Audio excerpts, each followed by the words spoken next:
CLAT PG इस exam को next 100 days में आपको कैसे प्रिपेयर करना है, इस चीज के लिए हम लोग एक पूरी कंप्लीट स्ट्रेटजी इस वीडियो में डिस्कस करेंगे। तो प्लीज इस वीडियो को लास्ट तक देखिए और साथ ही में संभालो के चैनल को सब्सक्राइब भी जरूर करिएगा। अब सबसे पहले हम शुरुआत करते हैं इस बात से कि पेपर का जो आपका पैटर्न है वो थोड़ा सा क्या है। यहाँ पे आप देखिए जो क्लैट पीजी का पेपर होता है उसमें आपको 120 क्वेश्चन मिलते हैं, जहां पे आपको 2 घंटे होते हैं इनको सॉल्व करने के लिए। और अगर आप एक क्वेश्चन को सही करते हो तो आपको देखिए 1 मार्क मिलता है, और अगर आप एक क्वेश्चन गलत करते हो तो आपको 0.25 मार्क्स का डिडक्शन यहाँ पे मिल जाता है। अगर हम लोग बात करते हैं हिस्टोरिकली कि आपको अगर मान लो एक पीएसयू के अंदर जॉब के लिए क्वालिफाई करना है तो आपको टॉप 30 में रैंक लानी पड़ेगी। For that you have to score at least 85 marks, 80 to 85 marks. उसके अलावा अगर आपको मान लो टॉप 5 कॉलेज में जाना है तो आपको उसके लिए यहाँ पे रैंक लानी पड़ती है अंडर 500 में, और उसके लिए आपका जो स्कोर होता है वो 65 प्लस आपको चाहिए होता है। और अगर टॉप 2 कॉलेज में जाना है नलसार में, एनएलएस में, तो 150 तक रैंक आपको चाहिए।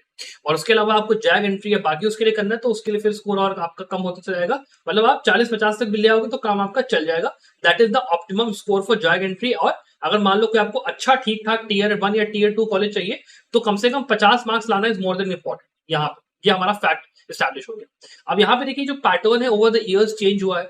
2020 में अलग पैटर्न था, 21 में अलग पैटर्न था, 22 में अलग था, हर जगह अलग था।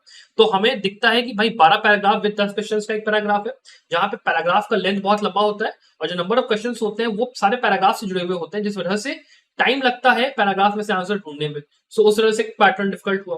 फिर आपका 20 और 6 का एक पैटर्न होता है, जहां पे क्या होता है नंबर ऑफ पैराग्राफ बढ़ा दिए। 25-24-4 का भी जो 24-5 में जो पैराग्राफ का पैटर्न है वो भी वही है, नंबर ऑफ पैराग्राफ इन्होंने बढ़ा दिया। उससे क्या हुआ कि हमें बहुत ज्यादा ध्यान देना पड़ा अलग अलग पैराग्राफ के ऊपर।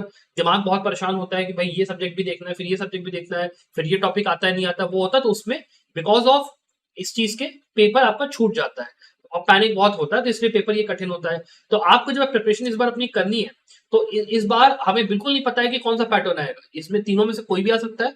तो हमारी जो प्रिपरेशन की स्ट्रेटजी होने वाली है that will focus upon 2 things.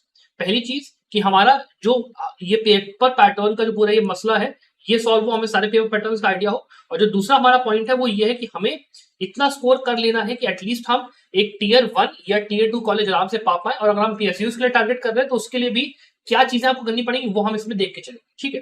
फिर हम लोग बात कर लेते हैं कि आपके पास देखिए कितना टाइम बचा है। तो यहाँ पे आप ये वीडियो जो है वो आप अगस्त के महीने मान लो कभी भी देख रहे हो तो आपके पास यहाँ पे अगस्त मान लो है तो आपके पास ये 1, 2 और 3 महीने ये रह गए। मान लो अगस्त थोड़ा बहुत आपका बचा होगा, तो ये जो आपके 3 महीने है ना और आपका ये जो अगस्त का महीना इसको बहुत ही स्मार्टली आपको यूज़ करना पड़ेगा। आपके पास अब ये टाइम नहीं है कि आप जाओ और सारी बुक्स को बैठो और बहुत ही डिटेल में जाके पढ़ाई करो, बिकॉज यहाँ पे अगर आप मोटी मोटी बुक्स से पढ़ाई करोगे, बहुत ही उससे पढ़ाई करोगे तो आपका सब्जेक्ट जो आप मान लो क्लैट पीजी के पॉइंट ऑफ व्यू से देख रहे हो कि हाँ इंपॉर्टेंट है इसको करना है, तो आप वो नहीं कर पाओगे। आप केवल एक ही सब्जेक्ट के अंदर बहुत ज़्यादा टाइम वेस्ट करोगे जो कि आपके प्रिपरेशन के हिसाब से बहुत ज़्यादा गलत होगा। तो वो काम आपको नहीं करना है। आपको ये करना है कि आपको हर सब्जेक्ट को बराबर टाइम देते हुए कोशिश ये करना है कि मिनिमम अमाउंट ऑफ टाइम में मैक्सिमम कवरेज मैं कर लूँ सिलेबस का। That is the best strategy you can go for. और उसके लिए हमको समझना पड़ेगा क्या क्लैट पीजी के जो कंपोनेंट्स होते हैं पिरामिड वाइज वो क्या है, पहले क्या करना है, उसके बाद क्या करना है, उसके बाद क्या करना है। सबसे पहले फाउंडेशनल सब्जेक्ट्स आपके आते हैं। ये वो कंपोनेंट है जो कभी पेपर में चेंज नहीं होगा, चाहे 12 का पैटर्न है, चाहे 20 का पैटर्न है, कोई भी पैटर्न है स्टूडेंट्स। फाउंडेशनल सब्जेक्ट्स की पढ़ाई अगर आपने अच्छे से करी है आप आराम से पेपर को सॉल्व कर लोगे रिगार्डलेस पेपर पैटर्न का क्या है। तो ये करके जाओगे आपका समझ लो 60-70% ऐसे ही सॉल्व हो जाएगा। मान लो मैं कहता हूं कि 20-6 का पेपर है, उसमें से 6 क्वेश्चन में से एटलीस्ट 4 क्वेश्चन से 3 क्वेश्चन ऐसे होंगे जो कि फाउंडेशन सब्जेक्ट के अंदर से होंगे, बाकी 2 क्वेश्चन ऐसे होंगे जो कि केस लॉ स्पेसिफिक होगा या मान लो कोई ऐसा टॉपिक फैक्ट है उसके अंदर उससे स्पेसिफिक होगा। लेकिन 3 से लेकर 4 क्वेश्चन या तो पैराग्राफ में अंदर से होगा या फिर सब्जेक्ट फाउंडेशन सब्जेक्ट के अंदर से होगा। तो आप अगर 3 या 4 क्वेश्चन भी सॉल्व कर लेते हो तो आधा पेपर आपका ऐसे ही निकलता है। Foundation is that's why important. तो पहले फाउंडेशन हमें करना है, फाउंडेशन के बाद हमें केस लॉ की स्टडी पे आना है जो कि हमारा रैंक डिसाइडर कहीं नहीं होता। रैंक डिसाइडर जो है हमारी केस लॉ की पढ़ाई होती है। इसमें आपके 2 कंपोनेंट्स होते हैं, landmark case law, recent case law, कितने क्या पढ़ने वो मैं आगे अभी बात करूंगा। और लास्टली आपका होता है एमसीक्यूज और कॉम्प्रिहेंशन की प्रैक्टिस जो कि सुपर रैंक डिसाइडर होता है। जिस बच्चे ने सबसे ज्यादा मॉक पेपर्स प्रैक्टिस करे, जिसको सबसे ज्यादा ट्रायल एंड एरर के थ्रू उसने दिमाग लगाया कि हाँ यार इस पोर्शन में मेरे पढ़ाई कम है, यहाँ मैं एक और चलो केस पढ़ लेता हूँ, मेरे को हर पैटर्न का आइडिया है, मेरी रीडिंग स्पीड सबसे अच्छी है, मैं कितनी जल्दी आंसर जो है पैराग्राफ में से निकाल ले रहा हूँ, कितनी जल्दी मैं टॉपिक पकड़ पा रहा हूँ कि ये जूरिस्प्रूडेंस का जो पैराग्राफ है वो किस टॉपिक में से है, वो स्टूडेंट टॉप करता है। तो अब जब पीएसयू की रेस में होते हैं ना टॉप 30 टॉप 50 वाले, उसमें जो स्टूडेंट्स यहाँ पे टॉप करते हैं उनका ही बोलबाला होता है। तो इसीलिए एमसीक्यू प्रैक्टिस बहुत ज्यादा इंपॉर्टेंट होती है as a super rank decider.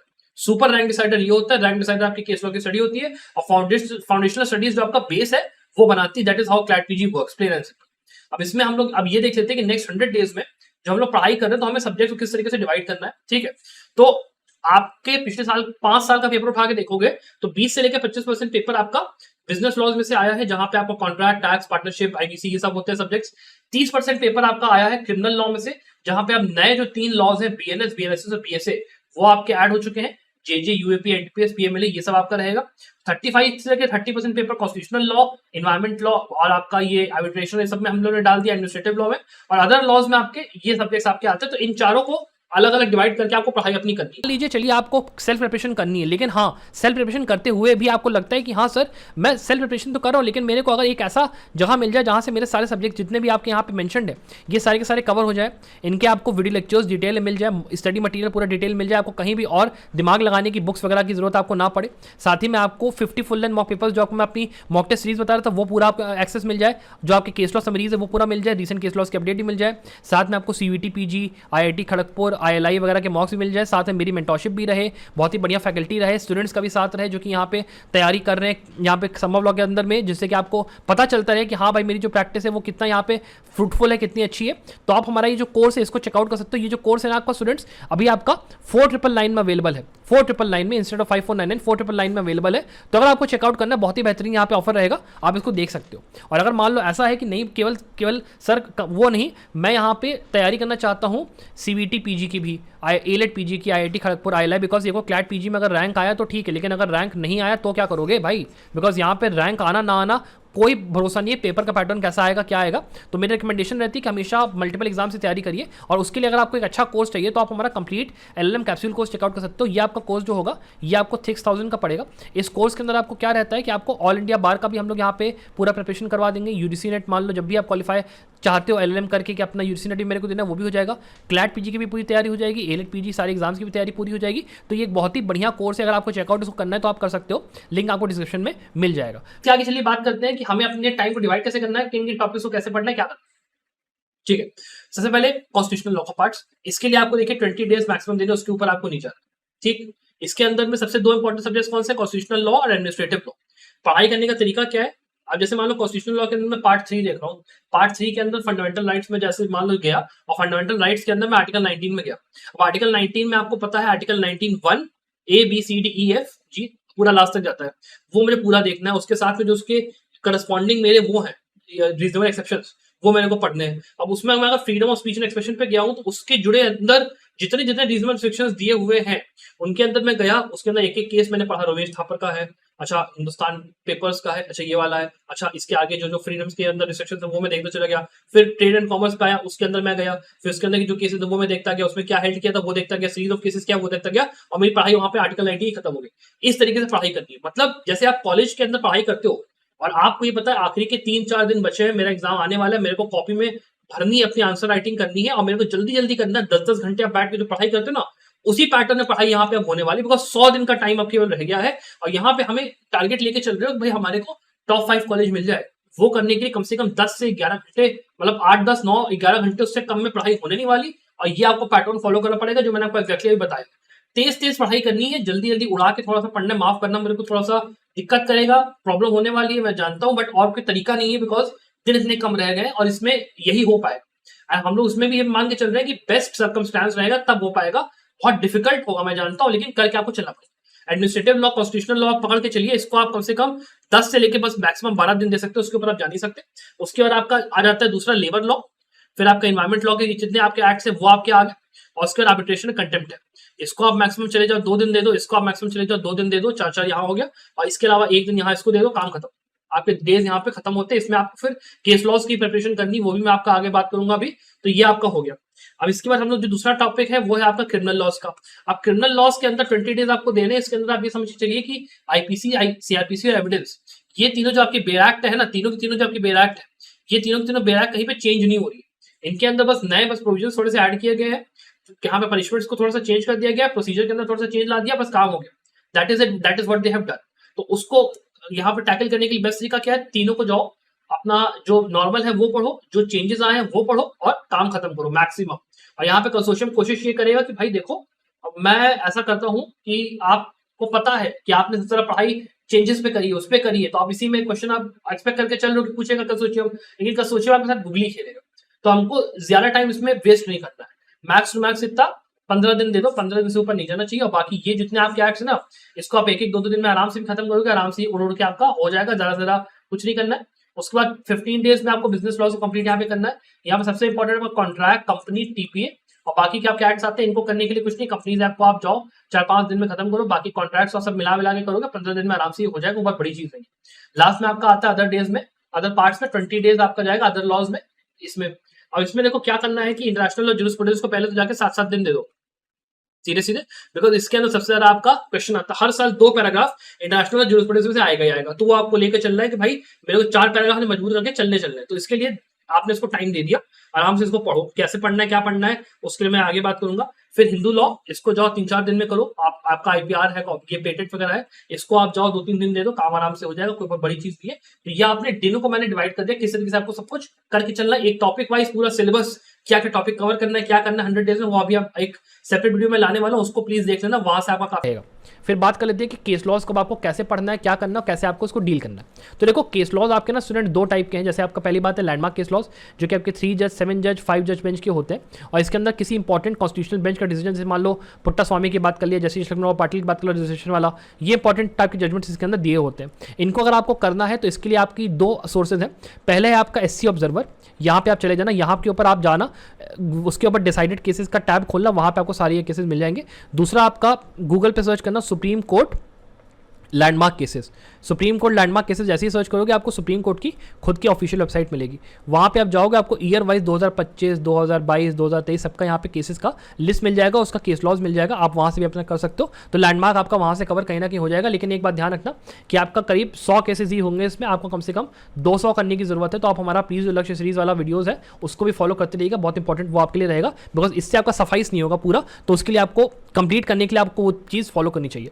उसके बाद बात करते हैं रीसेंट केस लॉज की। तो देखिए जो रीसेंट केस लॉज आपके होते हैं ना स्टूडेंट्स, वो आपको अगर करना है तो आपको उसके लिए कोशिश करनी है ऐसे केसेस करने की जो कि आपके ऐसे डिसीजंस के अंदर से आए जिसमें इंपॉर्टेंट गाइडलाइंस दी हो, या ऐसा कोई डिसीजन जिसमें कि कोई मान लो कंट्रोवर्शियल इशू हुआ वो आपका कवर हो, या ऐसा कोई केस जिसके अंदर मान लो कोई इंपॉर्टेंट पर्टिकुलर सब्जेक्ट मैटर को डील किया गया। जैसे मान लो के नजीब का जो केस था उसके अंदर UAPA को लेकर बहुत इंपॉर्टेंट डिसीजन दिया गया था। तो उस टाइप के केसेस आपको देख के चल लें। और फिर कोई ऐसा डिसीजन जिसमें मान लो कि कॉन्स्टिट्यूशनल रियलिटी मान लो टेस्ट करी गई, जैसे मान लो अभी अनातुल्लाह खान सर ने यहाँ पे वक्फ एक्ट को चैलेंज करते हुए एक पूरा केस यहाँ पे शुरू हो गया। तो उस टाइप के जो केसेस होते हैं जहाँ पे आपको केवल ये बताया जा रहा है कि ये एक्ट वैलिड है या फिर नहीं, वो भी आपके इंपॉर्टेंट हो, तो वो आपको रीसेंट केस सारे के सारे देख के चलने।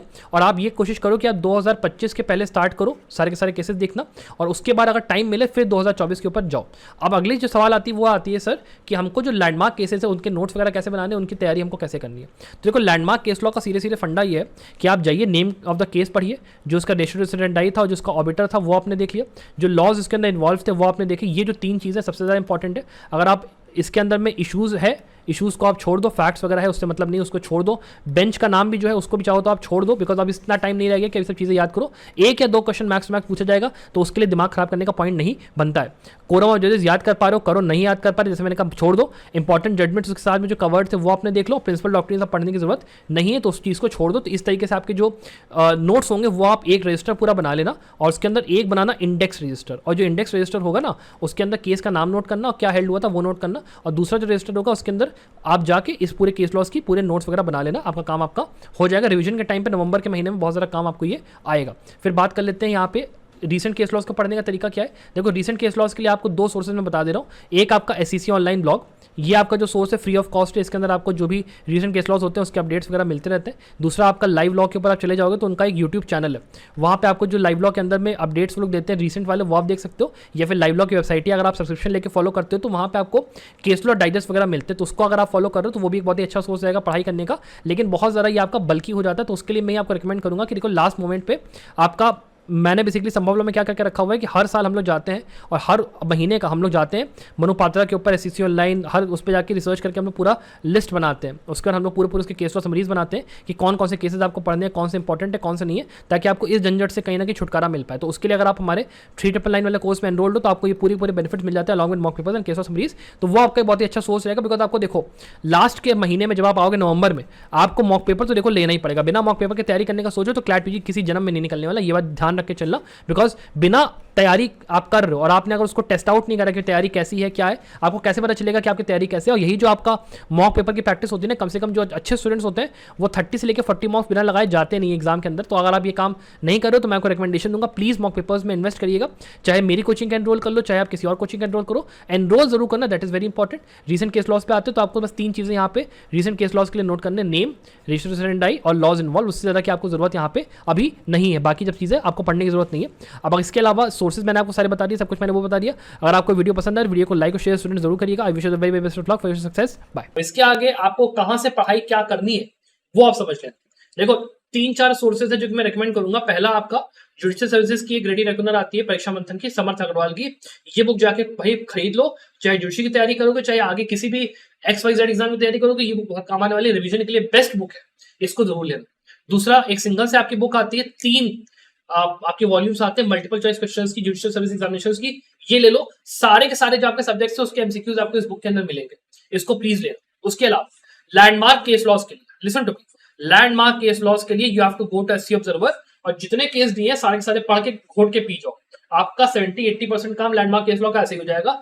फिर उसके बाद जब बचेगा तो जाना 2017 लैंडमार्क केस लॉस लिख के सर्च करो, जो आए लिस्ट चार्ट डालो, 2018, 19, 20, 21, 22, 23, 24, काम खत्म।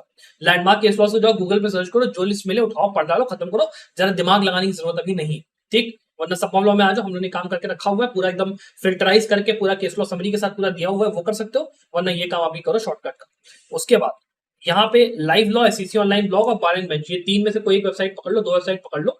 लाइव लॉ के अंदर जाओगे सबसे बेस्ट रहेगा, वहां पे आप केस लॉ के जो ब्रीफ होते हैं, मतलब आपको जो कंपाइलेशन होता है वो आपको हर मंथ का मिलता है, हर सब्जेक्ट का मिलता है, उसमें जाके घुस जाओ और उसमें जो मैंने आपको पूरा वो जो दिया ना अभी पूरा एक्सप्लेनेशन कि किस टाइप के केस पढ़ने, उसके हिसाब से खोजना शुरू करो कि भाई ये केस है, ये केस है, ये केस इंपॉर्टेंट है, ये है, ऐसे। टाइम बहुत लगने वाला है, करना उसी टाइम में जिसमें आपने सब कुछ है, ये आपका होगा, दैट इज इट। और उसके अलावा इसके नीचे जितनी भी आपकी चीजें दी हुई है, AK जैन है, JN पांडे है, NV प्रांजपे, वो आप तब करना जब आपका जो ये पढ़ाई है 75 दिन मैंने आपको बताया, जो पढ़ाई आपने करी आपकी जब वो हो जाए तब आप इसको उतरना, वरना मत जाना, आप टाइम रह नहीं गया। You have to be very very precise. आप यूट्यूब का इस्तेमाल करिए, सब्जेक्ट जितने आपके दिए तुरंत उसके वीडियो लेक्चर्स की सीरीज देखिए, खत्म करिए, आगे बढ़िए, छोटी छोटी किताबों से नोट्स में से काम निपटाइए। AK जैन बेस्ट रहेगी उसके लिए, आप चाहो तो AK जैन के अंदर जा सकते हो, बस उससे ज्यादा कुछ करने की यहाँ पे जरूरत नहीं है, दैट इज इट। बहुत ब्रीफ में बहुत ही प्रिसाइज में पढ़ के अब इसके बाद जब 75 दिन आपने ये करा, केस लॉ पढ़ लिए, ये पूरा फाउंडेशन पढ़ लिए, MCQs पे आ रहे हो, इस चीज का ध्यान रखना मल्टीपल चॉइस क्वेश्चंस और मॉक पेपर्स के लिए कि मॉक्स के अंदर आपको मेक श्योर करना है कि आपको सारे पैटर्न, आपका चाहे 20/6 का है, चाहे आपका 24/5 का जो मैं बताता रहता हूँ, उसके सारे के मॉक्स आपके अवेलेबल हो और आप सबके कम से कम 25 से लेकर 30 मॉक पेपर्स आप लगा के जाओ 25 दिन के अंदर। बहुत ही डिफिकल्ट है जानता हूँ, लेकिन एटलीस्ट 25-30 मॉक पेपर लगा के जाओगे तब एक अच्छी सॉलिड प्रैक्टिस बनेगी आपकी, रिवीजन आप ठीक ठाक उसमें कर पाओगे। और इसके लिए मैं एक बात आपसे रिकमेंड करूंगा कि आप कोई भी मॉक पेपर सीरीज ज्वाइन करना, मेक श्योर करना कि वहां पर जो मॉक पेपर सीरीज वो लोग दे रहे हैं उसके अंदर they are including cases, they are including recent cases and they are including all the pattern that is important। केवल एक ही पैटर्न पे नहीं दे दिया क्वेश्चन, इस चीज का ध्यान रखना। साथ में जो पेपर बनाया है वो किसी जुडिशरी के एग्जाम से छाप के तो नहीं दे दिया पेपर कि क्वेश्चन पैराग्राफ कहीं से छापा, क्वेश्चंस कहीं से छापा, बस काम हो गया, दैट शुड नॉट हैपन।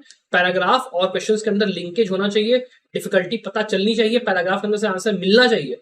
ये चीज को पहले टेस्ट कर लेना, फ्री मॉक पेपर सीरीज में एनरोल करना। अगर आपको डाउट लग रहा है तो बेस्ट हमारी संभव लॉ की सीरीज आप जाइए, टेलीग्राम ग्रुप ज्वाइन करिए संभव लॉ का। यहाँ पे टेलीग्राम ग्रुप के अंदर आपको क्वेश्चन हम लोग रोज पोस्ट करते हैं, उन प्रैक्टिस टेस्टर्स को प्रैक्टिस करो, आपको ऑटोमेटिकली आइडिया लग जाएगा क्वेश्चंस की क्वालिटी क्या है, मॉक पेपर्स की क्वालिटी क्या, सीधे सीधे आप जाके एनरोल करो, बेस्ट रहे। अपार्ट फ्रॉम दैट ये कर लोगे, I think so more than enough आपका यहाँ पे तैयारी प्रिपरेशन हो जानी चाहिए। मान लो कोई डाउट से कुछ वो है तो उससे कमेंट नीचे आप पूछ सकते हो। Apart from that I wish the very best of luck for your success. Bye.